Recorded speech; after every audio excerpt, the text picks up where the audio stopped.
Kristo yakuzwe. Muraho neza. Nitwa Nshoboza Abahizi Mbonye Umuvunyi Evariste Namisumba izindi.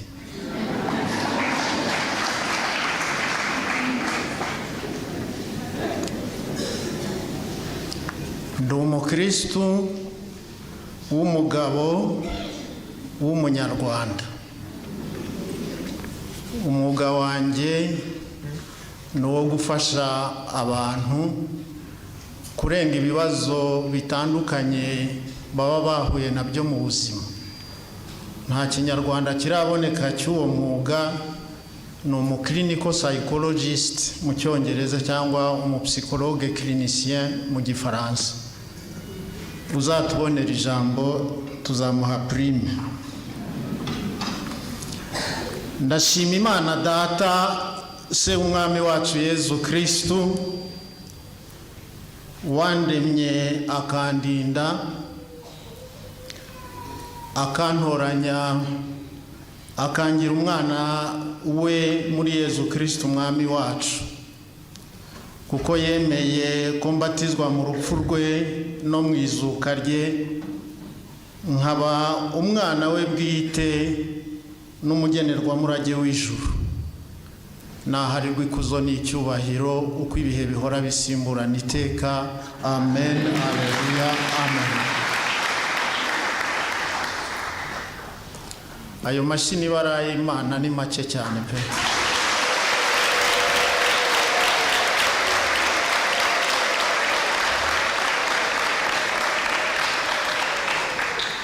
Murakoze cyane. Na ubundi mwanjyana mu nkuru zaba Kiniga amazi ntakeneye kuvuga kuri uyu mugoroba. Ndanayishimira ko yantoreye gutagatifurizwa muri kominote ya Emmanuel, none kuri uyu mugoroba ikaba impaye ubu butumwa bwo gusangira namwe ibitangaza yatangiye kudukorera. Uyu munsi kuri iyi tariki ya 24 z'ukwezi kwa 4 muri uyu mwaka wa 2023 dutangiye isengesho ry'igisingizo cya Yeriko rizamara iminsi 7 yikurikiranya. Bivuze ko tuzarisoza ku cyumweru tariki ya 30 z'ukwa 4 muri uyu mwaka nyine.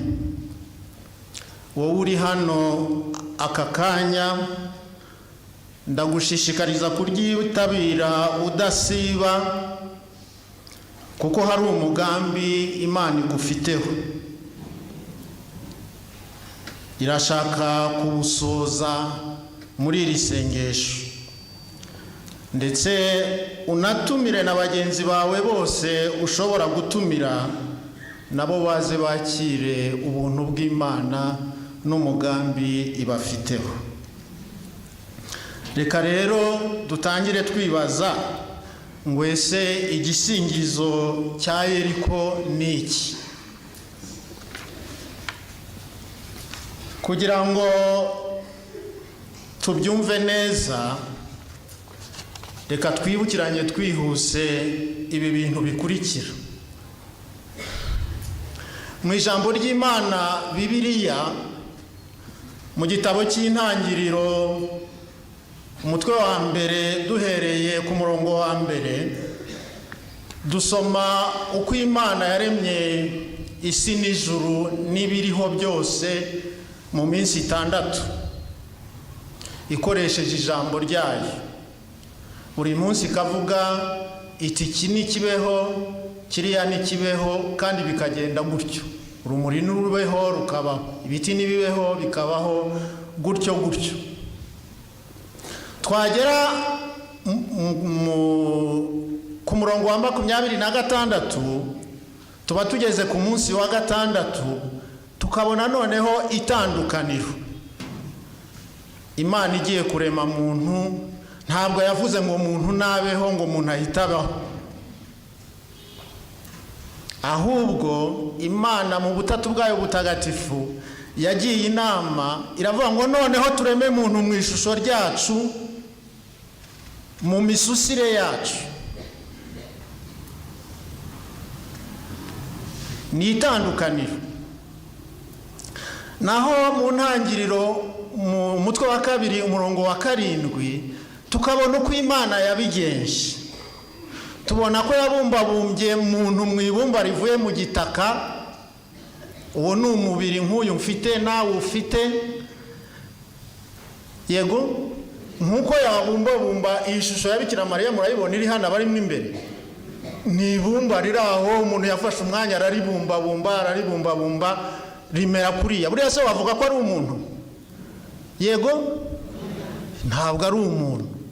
Ahubwo none imaze kumubumbabumba nka kuriya, Imana ngo yagize ite yamuhomekeye mu mazuru umwuka w'ubuzima, noneho umuntu ajya yabaho. Haleluya. Amen. Kristo yeza kuzwa. Bavandimwe, ndashaka kubabwira iki kintu ni ikintu gikomeye. Iyi mibiri yacu Imana yabumbabumbye uko mubumbye nuko tubumbye bitandukanye. Ifite agaciro yego, ariko yaratangiye ifite igihe izarangirira. Bamwe nejo, abandi ejo bundi, abandi ni mu myaka ingahe simbizi, ariko nuko biteye. Naho uriya mwuka w'ubuzima Imana yahumetse muri muntu ukwiye kwitonderwa cyane kuko urimo ibintu bibiri. Hari umwugo buzima nyine buza kubeshaho kiriya kibumbano butangira bukazarangira, hakabamo n'ikindi cyitwa ubugingo. Iyo gitangiye ntikirangira.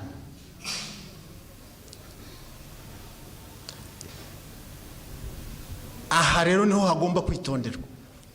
Ntabwo ubugingo buratangira ntiburangira. Noneho twagera ku murongo wa 17 tukabona Imana imuha kumenya ubwenge, ikamubwira ngo biriya biti byose ngo uzabiryeho, ngo ariko kiriya kirimo hagati ntuzakoreho kuko umunsi wakozeho uzagira ute? Uzapfa. Imuha kumenya icyica n'igikiza, ikibi n'ikiza, igikwiye n'ikidakwiye, imuha kumenya ubwenge. Umuntu agirwa n'ibice bitatu: umubiri wabumbabumbwe, ubwenge Imana yamuhaye bwo kumenya ikibi n'ikiza, ikagirwa n'ubwo bugingo buzahoraho. Abantu ntabwo bazi yuko umuntu ariye kiriya giti yapfuye, kuko Imana yavuze ngo uzapfa nta kabuza. Babona yarariho bakagira ngo ntiyapfuye, naho yarapfuye mu bugingo, ariho yarapfuye. Niyo mpamvu Imana ije kumusura nimugoroba mu busitani, akumvije. Yarasanzwe aza akayishimira, akayibwira ngo ese ngo urafata iki? Ngo hari agacyayi ngo na soda nyinyi rarara. Yayibonye yumvishije, noneho arahunga arirukanka. Imana iramubaza turi hehe? Ngo nirutse, ngo kuko ngo nagize ubwoba numvishuje ndiruka kuko nambaye ubusa. Haleluya. Ubugingo bwari bwapfuye. Hanyuma Imana imaze kubona bigenze gutyo, kuko umushukanyi yari yamushutse yaje mu ruhu rw'inzoka, Imana yakoze ikintu gikomeye cyane. Yego iramubwira hari ibintu bikomeye cyane aha hantu. Iyo ugirebye mu gitabo cy'ibyahishuwe umutwe wa 12 umurongo wa 7 kugeza ku wa 9 ugasimbuka ugafata wa 14, usanga ko habaye intambara mu ijuru. Uyu mushukanyi arwana na Mikayire, hanyuma agatsindwa agahanantuka n'abamarayika be. Nyamara ntabwo tubona icyo Imana yakoze. Imana yaricecekeye, ariko akoze ku muntu gusa. Yahise ihaguruka, Imana irahaguruka ihiti imukatira urumukwiye, iramubwira ngo ubwo ukoze ibyo bintu ubaye ruvumwa, uzahora ukururinda, uzahora ury'igitaka, kandi shize inzigo hagati y'uyu mugore nawe, hagati y'urubyaro rwawe n'urubyaro rwe, ruzakujanjagura umutwe. Diru zose zishingiye aha hantu, kuko Imana imaze kuvuga ibi ngibi, nibwo noneho yahise ipanga umugambi wo kuzajya muri Uru y'Abakalideya, ikahahamagara mu muryango wa Tera umugabo witwa Aburahamu, ikamubwira ngo imuka mu nzu ya so mu gihugu cyawe ujye mu gihugu nzakwereka. Haleluya. Kristo Yesu akuzwe. Ibyo rero ni ikintu gikomeye Imana yakoze igamije kuzatugeza ku mwami wacu Yesu Kristo wadupfiriye ku musaraba. Murabizi mwese ko Aburahamu yabyaye Isaki, Isaki akabyara Yakobo, Yakobo akabyara abahungu 12 barimo Yosefu, ikaba ariyo miryango 12 ya Isiraheli. Iyo rero tuvuga ibingibi,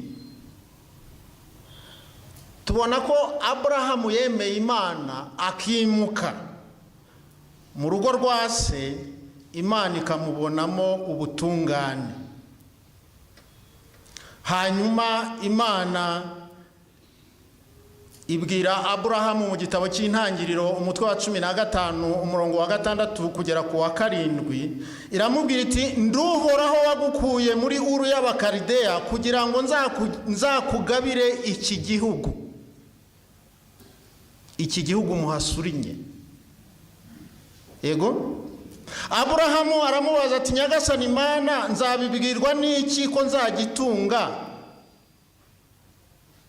Imana imusaba kuyizanira ibitambo, noneho Imana iza gutwika ibyo bitambo.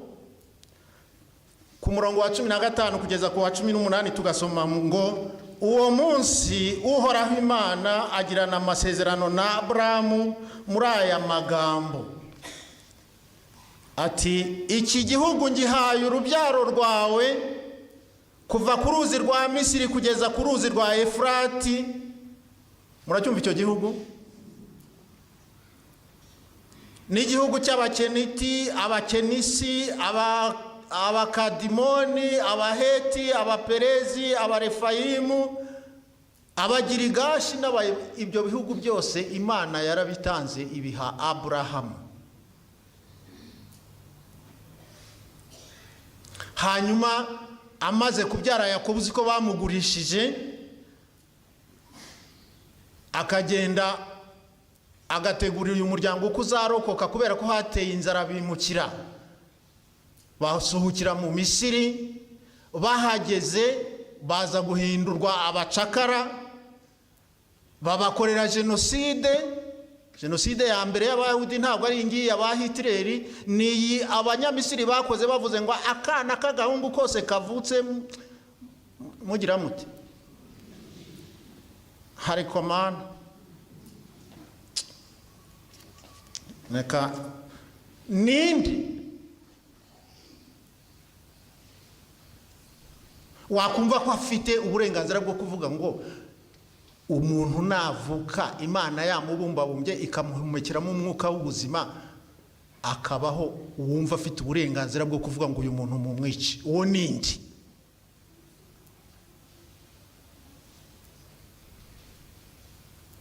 Ngo kuko se uremye mu mabuye oya. Ngize jenoside ukuntu zatangiye, tugira amahirwe Musa arokoka iyi jenoside kubw'ingabire y'Imana, atuma gukura uyu muryango mu bucakara, awambutsa inyanja itukura, awujyana mu butayu. Yego, agira intege nkeya nk'izo wagira nanjye nagira. Imana imubwiye iti fata inkoni yawe ugende ukubite ruriya rutare ruvemo amazi, imbaga yanjye inywe ishira inyota. Ageze imbere y'urutare arurebye ukuntu rungana, avuga ati uru ruginga rwavamo amazi. Agira ukwemerera dondanga aho yakubise ngo ahamye Imana ati mu izina ry'Imana yampamagaye wowe rutare tanga amazi. Aradondanga, Imana iti ndahiye ubuzima bwanjye ntabwo uzageza uyu muryango mu gihugu cya Kanahani.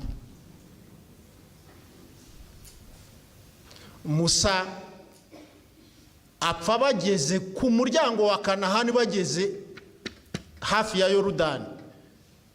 Imana iramuhamagara, ajya ku musozi, iramwereka ati dore cya gihugu nageneye abana ba Isiraheli gitemba amata n'ubuki, imizabibu yari yeze, za pome, amapera, imbuto zose mukunda zeze, n'imineke yarasharara, byose byeze. Ati nyagasane wambabariye nkambuka, ati oya, I'm very serious. Narabirahiye, amaso narye indi burare, ntabwo ari wowe uzambutsa. Apfira aho ngaho. Imana ubwayo niyo yagombye kumanura marayika Mikayire warwanya urugamba rwo mu ijuru, aza kwihambira Musa, kubera ko uyu mushukanyi yari yaje kwiba umurambo wa Musa ngo ajya wambara ajye kuyobya abantu. Muzabisome mu gitabo cya Yuda kigira umutwe umwe, murebe ku murongo wa 9. Habaye urugamba rukomeye. Umushukanyi yongera gutsindwa bwa kabiri. Imana yacu ishimwe, azatsindwa uruhenu.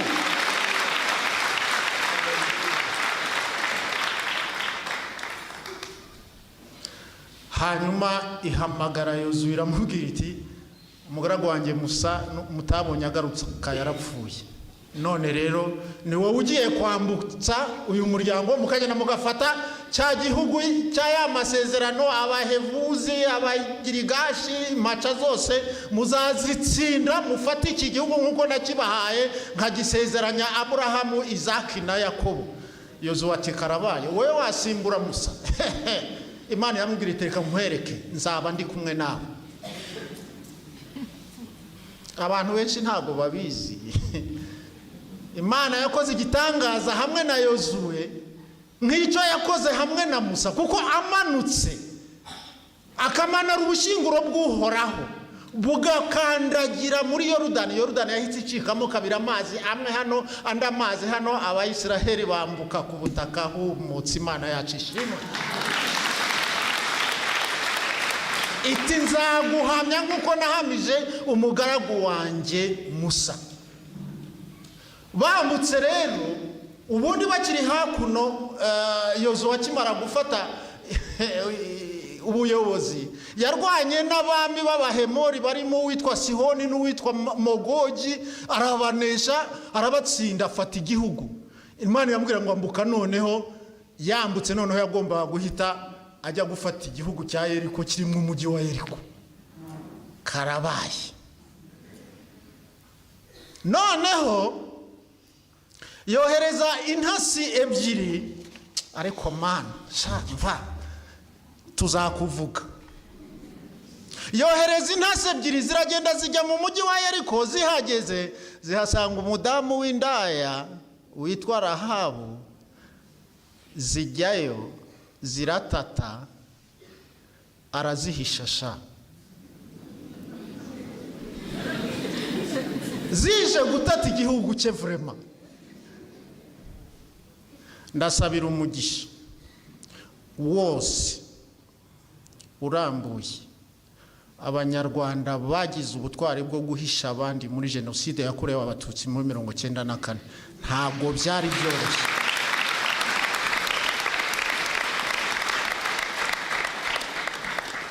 Ntabwo byari byoroshye.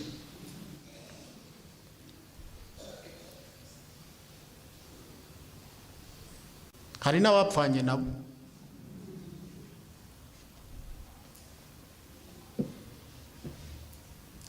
Uyu Rahabu yabahaye amakuru arababwira ngo nzi neza ko Imana yabeguriye iki gihugu, ngo kubera ko ngo twumvise amakuru y'ibyo Imana yakoranye n'uyu muryango mu Misiri, ngo igaca inyanja y'umutuku mo kabiri mukambuka, ngo hanyuma mwagera hakuno ngo mugatsinda ba Sihoni na ba Magogi, abami b'Abahemori, ngo none ngo twarabumvise ko mugiye mutwegereye turatitira, ubu ngubu ntabwo tukirwambaye. Imana yabahaye iki gihugu turabizi.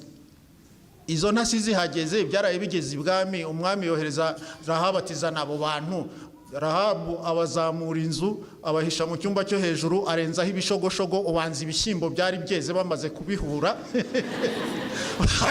Bahageze arambwira ati abo bantu bageze hano kuko baje kugura ibintu, ati hanyuma bagura vuba ubundi baragenda. Uraseka nunse kuzambyara kereka niba udatwite. Ati baragenda bamaze kugura, ati hanyuma nimubakurikire bibereye hejuru agira ngo abayobaguze. Yari yababwiye ngo mugende mu mari iminsi 3 mu bishogoshogo, bazaba bagarutse batakibashakisha, noneho muzagende. Baragenda babwira Yozuwe batumva abantu amavara komangana, iki gihugu no kugenda duhita tubafanye nyine duhita dufata igihugu. Aha rero niho noneho Yozuwe yateguye uko bazafata Yeriko. Muri plani ze z'ukuntu bazagifata, agiye kubona ari magenda abona umugabo muremure w'igihangange w'igihambati afite inkota kandi yayikuye mu rwubati ayireze. Aramusanga, aramwegera, aramubaza ati uri uwo mu bacu cyangwa uri uwo mu bo turwana?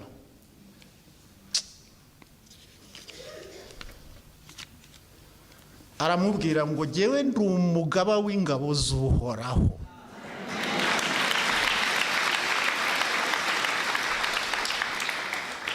Ngo nohereje gutanga amabwiriza y'uru rugamba.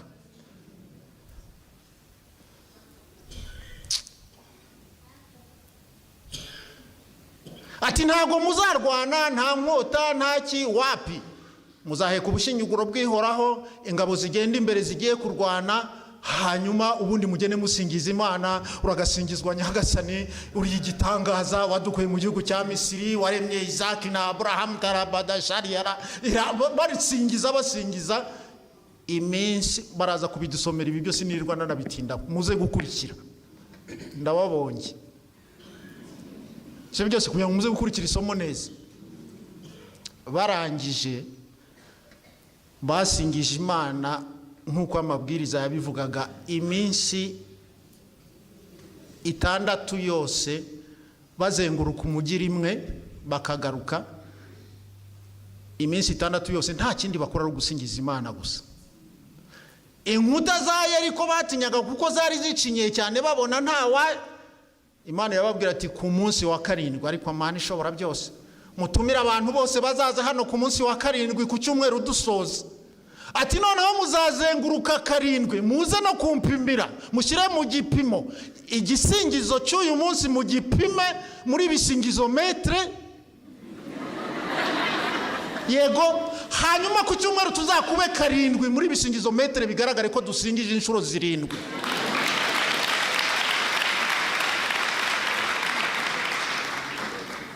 Ku munsi wa 7 barazengurutse inshuro 7.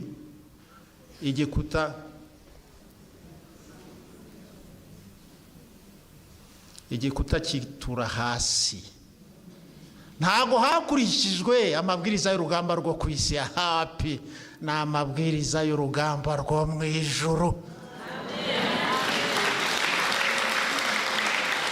Yazanywe n'umugaba w'ingabo z'Uhoraho amanutse mu ijuru. Ibi kandi ntago mubizi. Ubu wabafungura amaso nako wadufungura amaso da, ibi birego byo ndabigira, ariko nubundi nakazi kabyo, kuko nubundi mpagaza hamwebwe mwicaye. None se muragira ngo bigende byagenda bite? Ubu wabafungura amaso ngo murebe abagaba b'ingabo bavuye mu ijuru kubera iki gisingizo, mwakumirwa.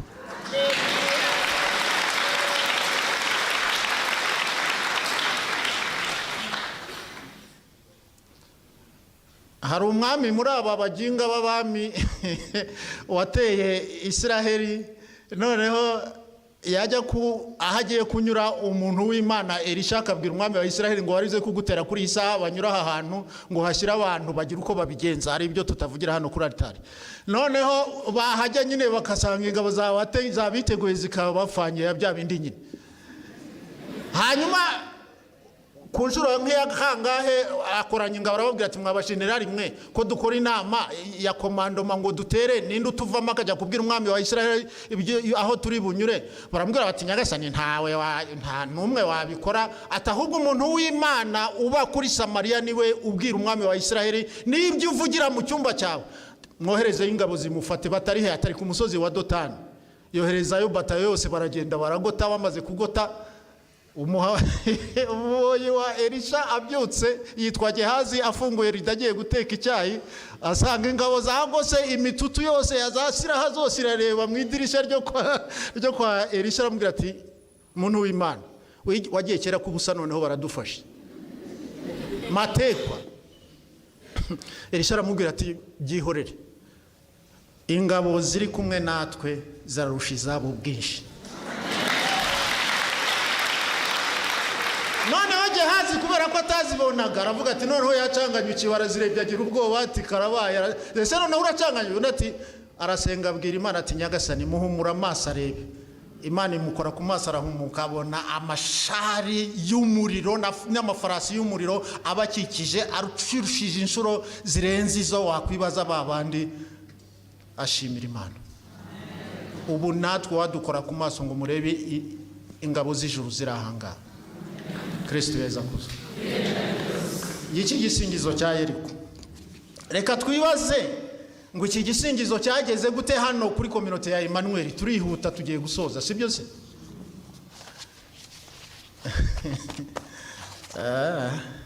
Hari umuvandimwe wari wagize ikibazo gikomeye, abantu bose bagikozeho biranga birananirana, mwanzuro wabuze. Ntabwo nibuka neza niba ari umusaseridoti waraha wagiriye ubuntu batumira abavandimwe 5 baraza bajya hariya hepfo muri chapelle ya Tereza w'umwana Yezu, bashyiraho isakaramentu barashengerera nk'uko baza kurishyiraho.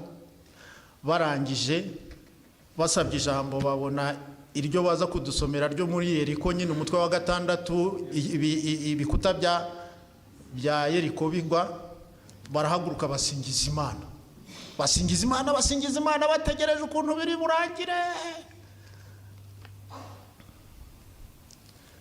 Ibyari kurangira umuntu yagiye Madrid, mwebwe ntimuhazi muhiti Mageragere,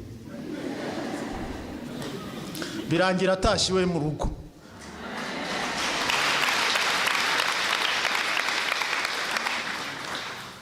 Kubera iki? Byari byarenze ubushobozi bw'abantu bose muzi bakomeye. Ariko noneho abavandimwe batabaza Imana bakoresheje igisingizo cya Yeriko. Imana yo mu ijuru ya yindi ishobora byose iramanuka irazira bihindura.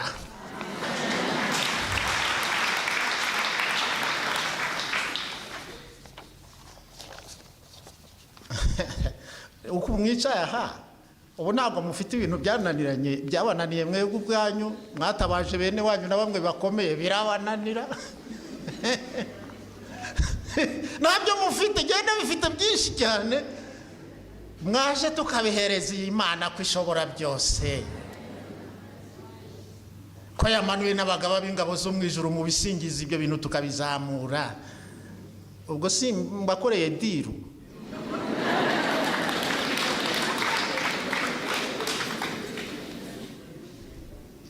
Ego Bikira Mariya, ubwo muzavuga ngo sinababwiye, nababwiye nyamara. Hanyuma igisingizo cy'uyu mwaka gifite insanganyamatsiko ivuga ngo nimungane mwese abarushye n'abaremerewe genza abaruhura. Ngo nguki nimungane mwese abarushye n'abaremerewe. Ntabwo nshaka kuvuga kuri iri jambo kuko niryo rizatuyobora, ariko nimumba barengera akantu mvuga gusa ko warivuze, kuko nubundi niho ruzingiye. Nagira ngo mbatangarize ku mugaragaro, mpagaze ahangaha kuri altari ntagatifu y'Imana, ko uretse Yezu Kristo wenyine mu bantu babayeho mu bariho uyu munsi no mu bazabaho nta muntu n'umwe watinyuka kuvuga iri jambo. Reka mbere cy'ukuntu ari byo, reka tuvuge kuri umuntu w'igihugu, umukuru w'igihugu gikomeye koko kandi kinini cyane, ukajya bari kwihandagaza ngo nimungane mwese abarushye abantu bakaza. Ni ikihe gihugu cyakwirwamo abaturage b'iyisi miliyari uko muzizi? Icyo ni ikihe? Byaba byagucanze, ntabwo waba ugikwiriye n'uwo mwanya, bagukorera kudeta cyangwa bakagusaba kwegura. Aha tuvuga ko kibaye kinini da, abantu bagakwirwamo, hanyuma ko bazanye ibibaruhije n'ibibaremereye, uzabigenza ute? Mbwira uzabigenza ute? Kandi nawe ufite ibyawe bikuruhije bikuremereye, none ugiye kwigabiza n'iby'abandi. Ibyo nta muntu wabivuga keretse umwami wacu Nyagasani Yesu Kristo wenyine niwe ushobora kuvuga ibyo bintu, akabivuga kandi akabikora bigakoreka. Imana yacu ishimwe cyane.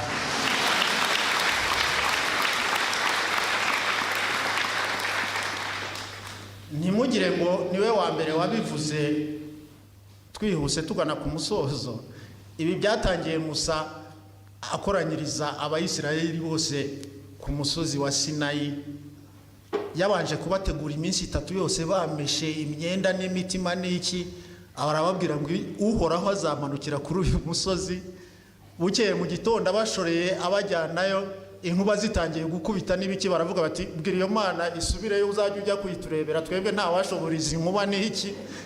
Arayihenda, ariko amaze kubabwira ati Imana nzigeyo nagiye kuri Sinayi nkamarana nayo iminsi 40, mutinyu tudukuba n'uturabyo n'uduki, nta nubwo iragera n'icyangugu ivuye hakurya ibushi ibukavu. Ubu ngubu iri nko hakurya nko muri za Masisi. Ubwo igeze ku Kamonyi byagenda bite? Bati yibwira isubireyo, nta bushoboye. Arongera Eliya, umuhanuzi Eliya ku musozi wa Karumeli, abantu basenze za Bayali n'ibigirwamana byose, abwira Akabu ati koranyiriza abantu ku musozi wa Karumeli maze mbereke ko Uhoraho ari we Mana. Murabyibuka ko yabwiye abahanuzi 450 ba Bayali ngo nibatoranye nk'abayi bambaze bahari zitwika igitambo badashizeho umuriro. Bambaza kuva mu gitondo kugeza saa 9 byabananiye. Saa 9 Eliya arapfukama abwira Isiraheli ngo nimunyegere, babaga inka bayishyira hejuru, ati musukeho amazi ibibindi 4 bashyiraho, bataza kugira ngo arifite urugimbu, hanyuma iriyamamutsa irashya. Ati nimwongere ibibindi bimaze kuba 12. Arapfukama ati Uhoraho Mana ya Abrahamu, Mana ya Isaac, Mana ya Yakobo, ndasenze ngumanuka itwika iki gitambo kugira ngo Isiraheli yose imenye ko ari wowe Mana. Umuriro wo mu ijuru uramanuka utwika igitambo, utwika n'amazi urakamya. Isiraheli yose yikubita hasi yubitse umutwe ngo Uhoraho niwe Mana, Uhoraho niwe Mana. Ubu muraza gusingiza Imana muvuga ngo Uhoraho niwe Mana. Imana yacu ishimwe. Ntabwo mvuga ibya Yohani Batista wakoranyije abantu kuri Yorodani akajya babwira ngo nimwisubireho mubatizwe, hanyuma reka mvuga ibya Yesu Kristo ariho nsezereza. Kuvuga Yesu rero ni byiza cyane. Kuki mwamaye nk'utunota dukeya mwanyongeye nk'utuni nka veni?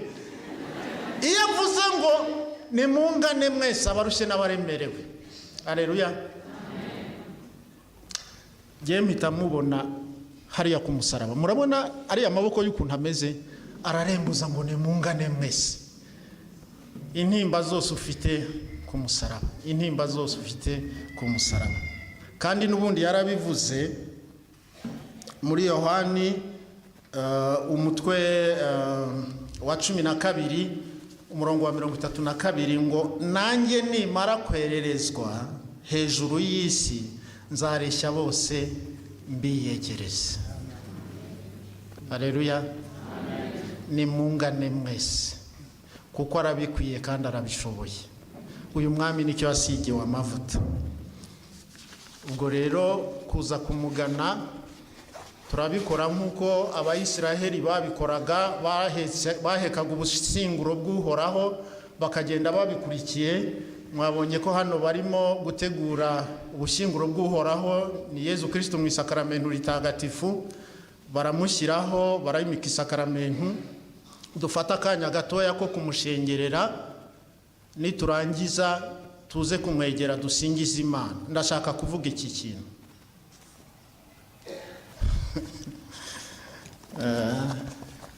Maze mbabwire abantu mushinzwe security, ntihagire ufunga iyo miryango kugira ngo igihe cyo gutaha nikigera ushaka gutaha atazagira uvuga ngo bamufungiranye ahangaha. Ubundi nicyo kibujijwe, ariko abandi dusingiza Imana dutuje turi. Ubundi muvaha mujya he kujya kugura izangaye? Dusingiza Imana nidushaka. Ikintu nshaka kubabwira, isengesho ry'Imana ryo gusingiza Imana dore uko rikorwa. Baduterera indirimbo waze kuzishaka nziza za Pasika, tuziririmbe twitonze. Iyi ndirimbo ibisingizo birangiye tuzamura ibisingizo tuvuga ngo Nyagasani uri mwiza. Kuvuga rero bitangindukanye no kujujura. Kujujura wumva abantu bavuga ngo